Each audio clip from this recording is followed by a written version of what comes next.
샬롬, 말씀 읽어주는 김기훈 목사입니다. 오늘도 기대하는 마음과 사모하는 마음을 가지고 하나님의 말씀 함께 읽겠습니다. 누가복음 24장 36절부터 53절까지의 말씀입니다.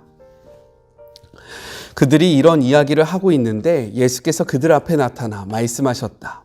너희에게 평안이 있기를. 그들은 자기들이 유령을 보고 있는 줄 알고 잔뜩 겁을 먹었다. 예수께서 그들에게 말씀하셨다. 당황하지 마라. 그리고 이 모든 의심에 휩쓸리지도 마라. 내 손을 보고 내 발을 보아라. 정말로 나다. 나를 만져보아라. 머리부터 발끝까지 나를 잘 보아라. 유령은 이런 근육과 뼈가 없다. 이렇게 말씀하시며 그들에게 자신의 손과 발을 보여주셨다. 그들은 자기 눈으로 보면서도 여전히 믿을 수가 없었다. 너무 좋아서 믿기지 않았다. 예수께서 물으셨다. 여기에 먹을 것이 좀 있느냐? 그들은 요리해둔 생선 한 토막을 그분께 드렸다. 예수께서는 그것을 받아 그들이 보는 앞에서 드셨다. 예수께서 말씀하셨다. 내가 너희와 함께 있을 때에 나에 대해 기록한 모세의 율법과 예언서와 시편의 모든 것이 이루어져야 한다고 말했다. 예수께서는 계속해서 그들이 하나님의 말씀을 깨닫도록 이해력을 넓혀주시고 성경을 어떻게 읽어야 하는지 설명해 주셨다. 그분께서 말씀하셨다. 너희가 아는 것처럼 이렇게 기록되어 있다. 메시아가 고난을 겪고 사흘째 되는 날에 죽은 자들 가운데서 살아나며 죄 용서를 통한 전적인 삶의 평화가 이곳 예루살렘부터 시작해 모든 민족에게까지 그분의 이름으로 선포될 것이다. 너희는 그것을 보고 들은 첫 증인이다. 이제 이 다음부터가 매우 중요하다. 내 아버지께서 약속하신 것을 내가 너희에게 보내주겠다. 너희는 그분이 오셔서 위로부터 오는 능력을 입을 때까지 이 성에 머물러 있어라. 예수께서 그들을 데리고 성에서 나가 베다니로 가셨다. 예수께서 손을 들어 그들을 축복하시고 그들을 떠나 하늘로 들려 올라가셨다. 그들은 무릎을 꿇고 그분께 경배하고 터질 듯한 기쁨을 안고 예루살렘으로 돌아왔다. 그들은 하나님을 찬양하면서 모든 시간을 성전에서 보냈다. 이것은 하나님의 말씀입니다. 오늘은요, 누가복음 마지막 묵상하는 날이에요. 누가복음을 묵상하면서 은혜가 있으셨습니까? 간절히 소망하는 것은요, 우리가 묵상을 하면서 받은 그 은혜를 우리 안에 가둬두는 것이 아니라 우리가 살아가는 삶의 자리에서 흘려보내는 주의 모든 자녀들이 되었으면 너무나도 좋겠습니다. 오늘의 말씀은요, 내용상 두 부분으로 나눠서 생각해 볼 수 있어요. 먼저 첫 번째 36절부터 49절 몸의 부활을 입증하시는 예수님에 대해서 이야기를 하고 있습니다. 지금까지 부활하신 예수님의 모습을 보면요, 영에 치중되어 있는 느낌을 받습니다. 그런데 오늘부터요, 예수님은요, 실체적인 그런 육체를 가지고 있었음을 우리에게 나타내주고 계세요. 어떠한 내용인지 같이 한번 살펴보겠습니다. 엠마오에서요, 예수님을 만나 부활하신 예수님을 경험한 제자 둘이요, 예루살렘으로 돌아와서 11 제자와 그리고 그들과 함께 있던 모든 자들에게 부활하신 예수님에 대해서 선포하고 있을 그때에 예수님이 그 자리에 계십니다. 그리고 그들에게 샬롬, 평강을 선포하세요. 그 당시 보편적인 인사는요, 바로 샬롬이었습니다. 우리가 마치 어떻게 평안히 주무셨어요? 식사는 하셨습니까? 이렇게 서로의 안부를 물었던 것처럼 그 당시 유대인들은요, 샬롬으로 어떻게 잘 잤니? 어떻게 너의 삶은 평안하니? 이렇게 인사를 했다라는 거예요. 그런데 예수님께서 지금 제자들에게 했던 이 샬롬은요, 그 이상의 의미가 있다라는 거예요. 왜냐하면 부활하신 예수님께서 다스리는 그 나라가 평강의 나라임을 선포하고 있는 거예요.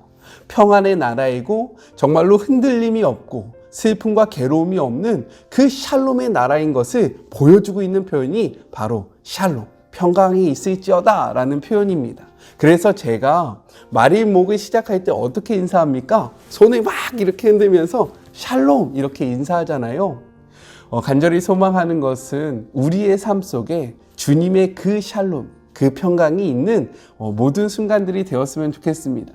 따라서 오늘 하루 살아가실 때 주변에 있는 자들에게 주님의 그 평강, 이 샬롬을 널리 전파하시는 그런 모든 시간들이 되었으면 좋겠습니다. 근데요, 예수님은 이렇게 샬롬을 선포하는데 그들은 37절의 기록처럼 예수님이 영인 줄 알고요, 두려움에 떨고 있었다라는 거예요. 이렇게 두려움에 떨고 있는 그 제자들을 향해서 예수님은 39절에 이렇게 말씀하십니다. 내 손과 발을 보고 나인 줄 알라. 또 나를 만져보라. 영은 살과 뼈가 없으되 너희 보는 바와 같이 나는 있느니라.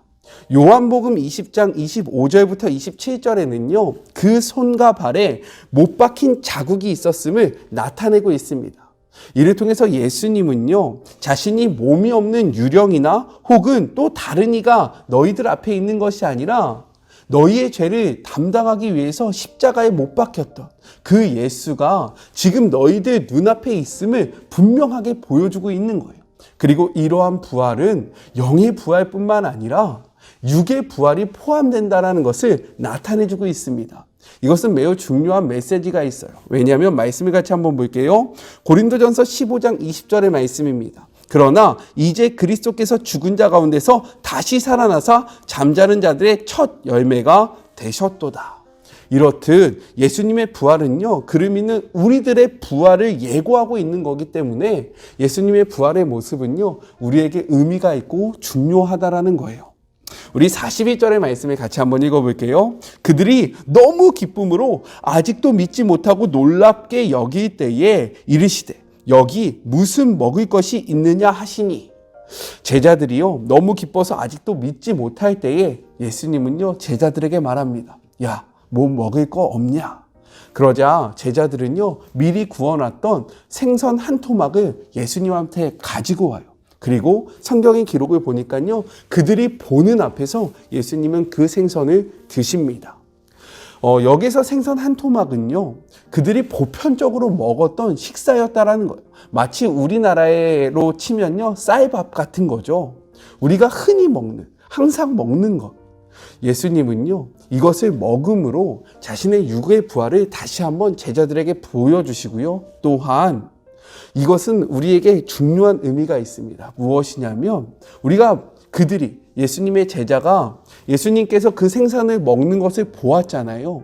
그리고 나서 시간이 지나고 나서 그들이 식사를 할 때마다 어떠한 생각을 했을까요? 야, 이 생선을 보면서 그들은 기억했다라는 거예요. 부활하신 예수님이 이 생선을 드셨어. 부활은 있는 거야. 예수님은 확실히 부활하셨어. 어느 때마다요? 식사를 할 때마다, 아침과 점심과 저녁을 먹을 때마다, 생선을 바라볼 때마다, 생선을 구울 때마다, 그 생선을 먹을 때마다 그들의 삶에 어려움이 다가왔을 때, 그들의 믿음이 흔들릴 때 그 식사 자리를 통해서요, 그들의 믿음이 다시금 굳건해졌고요, 부활에 대한 소망을 품게 되었다라는 거예요. 초대교회에서는요, 빵과 포도주를 통해서 무엇을 기념했느냐? 예수님의 성찬을 기념했습니다. 그리고요, 이 물고기를 통해서요, 무엇을 기념했냐면 부활하신 예수님을 기념했고요, 그 부활의 믿음을 소망했다라는 거예요. 이렇듯 예수님은요, 그들의 믿음이 흔들릴 때마다 내가 먹었던 이 생선을 기억하면서 너희도 나의 부활을 믿으며 흔들리지 말라라는 그러한 징표를, 이러한 기억을 우리에게 주신 거예요. 우리 45절의 말씀도 볼까요? 이에 그들이 마음을 열어 성경을 깨닫게 하시고, 예수님은요, 그리고 나서요, 그냥 가신 게 아니라 또 한 가지를 했습니다. 무엇입니까? 예수님께서 제자들과 3년 동안 있으면서 가르치셨던 모세의 율법과 예언서와 시편을 통해서 메시아에 대해서 기록된 것들을 다시 한번 성경을 통해서 정리해 주셨고요, 이것을 확증해 주셨다라는 거예요. 이렇게 할 때에 그들이 흔들렸던 믿음이요, 확신이 있는 믿음으로 변화되었다라는 것입니다. 이렇듯 말씀을 읽을 때, 말씀을 소유할 때 우리의 믿음이요, 흔들리지 않게 되는 거예요. 우리가 경험을 통해서 기억하는 것도 너무 좋습니다. 우리가 그러한 것들을 통해서 예수님을 바라보는 거 필요해요.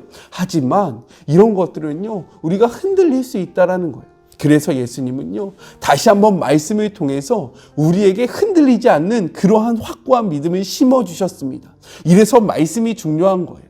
왜 우리가 말씀을 읽어야 하고 이 말씀을 가까이 해야 하고 이 말씀을 묵상해야 하냐면요, 우리는 수없이 흔들리기 때문입니다. 이러한 바람에도 흔들리고요, 저러한 환경에서도 흔들리고 우리는 계속 흔들릴 수밖에 없어요.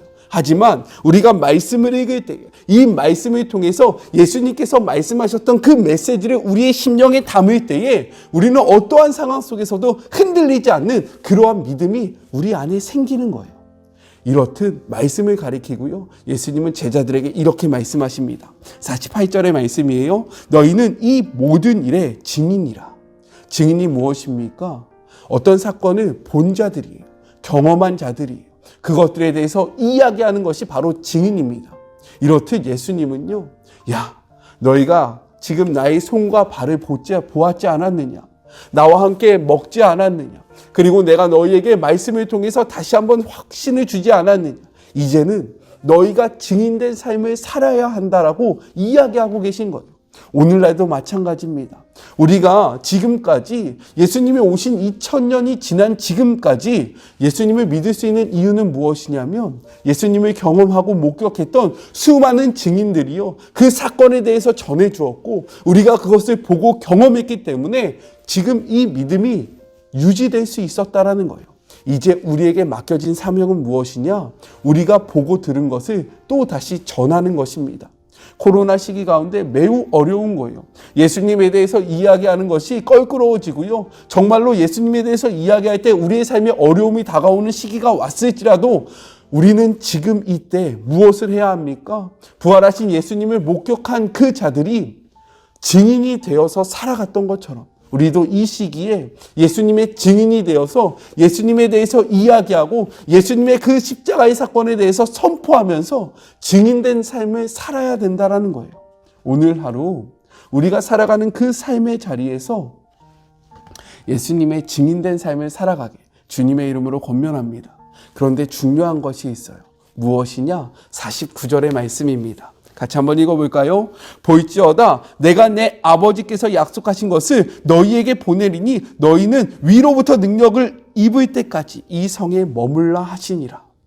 이 말씀이 매우 중요합니다. 증인된 삶은 어떻게 살아갈 수 있습니까? 우리의 우리의 노력, 우리의 열정으로 살아갈 수 있는 것이 아니에요. 왜요? 우리는요, 한순간의 열정은 있을 수 있지만 이러한 열정이 금방 변한다라는 거예요. 이러한 열정이 상황에 꺾인다라는 거예요. 우리에게 필요한 것, 그렇기 때문에 증인된 삶에 필요한 것은 무엇이냐면 성령님이다라고 예수님이 분명하게 말씀하셨습니다. 신앙의 삶은요, 그리스도인의 삶은요, 우리의 의지로 살아갈 수 있는 것이 아니에요. 그렇기에 오늘 하루 위로부터 오는 능력, 즉 성령님을 구하시고요, 그 성령님을 간구하시고 사모하시는 그런 복된 하루가 되었으면 좋겠습니다. 우리의 의지로, 우리의 의로, 우리의 노력으로 그런 것들을 나타내는 것이 아니라 우리 안에서 역사하시는 그 성령님의 일하심으로 정말로 참된 증인의 삶을 살아가는 저와 여러분이 되었으면 좋겠습니다. 자, 둘째예요.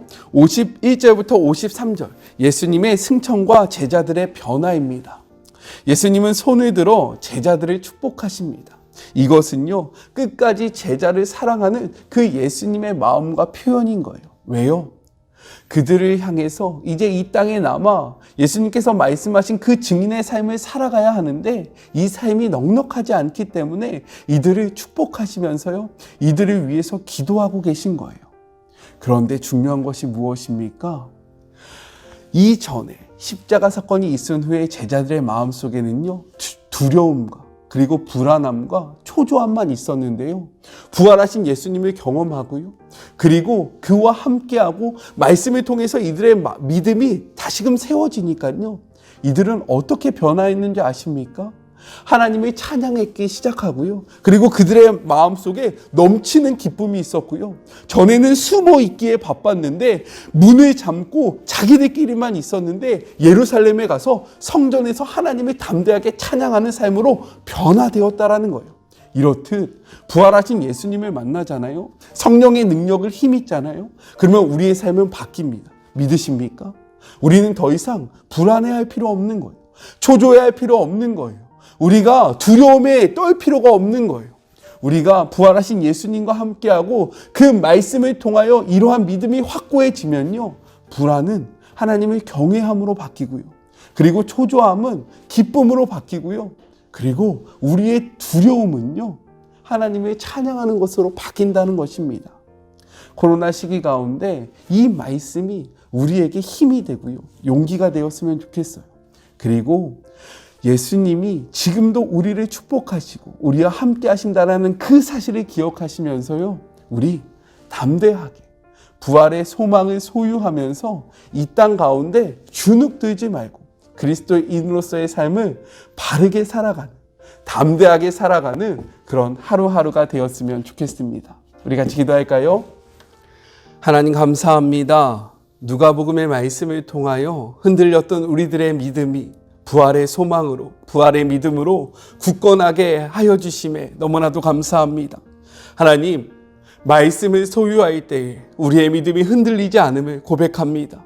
말씀을 가까이 하는 주의 자녀들이 되게 하여 주시고, 또한 부활의 증인으로서의 삶을 살아가는 주의 모든 자녀들이 되게 하여 주시옵소서. 말씀을 묵상하고 그치는 것이 아니라 삶의 자리에서, 주님께서 허락하신 그 자리에서 담대하게 증인의 삶을 살아가기를 소망하오니 보혜사 성령님을 보내주시고 그의 능력에 힘입어 하나님의 말씀을 담대하게 선포하는 주의 모든 자녀들이 되게 하여 주시옵소서. 이제는 우리 주 예수 그리스도의 은혜와 하나님의 그 크신 사랑하심과 성령님의 교통하심이 부활의 소망을 바라보며 이 땅 가운데 주눅들지 아니하고 담대하게 증인된 삶을 살아가기로 다짐하는 주의 모든 자녀들의 머리 위에와 이들의 삶의 자리 위에 지금으로부터 영원까지 함께 계시기를 간절히 축원하옵나이다. 아멘. 누가복음의 말씀이 끝났습니다. 내일부터는요, 출애굽기의 말씀을 함께 묵상할 텐데 더욱더 기대하고 사모하는 마음으로 만났으면 좋겠어요. 오늘도 사랑하고 주님의 이름으로 축복하면서 오늘 하루도 힘내세요. 우리 내일 만나요. 안녕. 오늘도 수고하셨습니다.